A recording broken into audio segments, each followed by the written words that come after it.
तर तुम्ही पण असंच लागलाय का तासनतास पेन टूल आणि लॅसो टूलने सिलेक्शन करण्यामध्ये?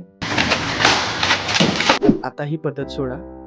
आता मी एक AI ची वेबसाईट तुम्हाला यामध्ये सांगणार आहे, ज्याच्यामध्ये तुम्हाला पेन टूल आणि लॅसो टूलमध्ये घंटोभर फक्त क्रॉप करण्यामध्ये किंवा बॅकग्राऊंड रिमूव्ह करण्यासाठी तुम्हाला लागणार नाही आहे किंवा सेपरेट मॉडेलला जर तुम्हाला वेगळं करायचं आहे, तर त्याच्यासाठी तुम्हाला इतका वेळ लागणार नाही, जेवढा आधी लागत होता. तर आता ह्या वेबसाईटमुळे तुम्ही एका क्लिकमध्ये तुमचा परफेक्टली बॅकग्राऊंड रिमूव्ह करून घेऊ शकता किंवा तुमच्या मॉडेलला बॅकग्राऊंडमधून सेपरेट करून देऊ शकता. तर अशी टिप मी तुम्हाला आता इथे सांगणार आहे. तर ही ती वेबसाईट आहे Remaker.ai. आपण हिला ओपन करू, डेस्कटॉपमध्ये जाऊ, इथून फोटो सिलेक्ट करू. फोटो घेतला आहे, थोडा प्रोसेसिंगवाला टाईम लागणार. बस प्रोसेसिंग झालं आहे. आता बघू.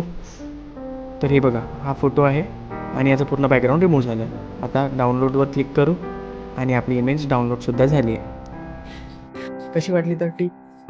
जर ही टिप तुम्हाला इन्फॉर्मेटिव्ह वाटली असेल किंवा तुम्हाला याच्यामधून काहीतरी नवीन शिकायला मिळालं असेल, तर आत्ताच मला फॉलो करा आणि यानंतर अशा फोटोशॉपच्या टिप्स आणि ट्रिक्स आपल्याला व्हिडिओमध्ये मिळत राहणार.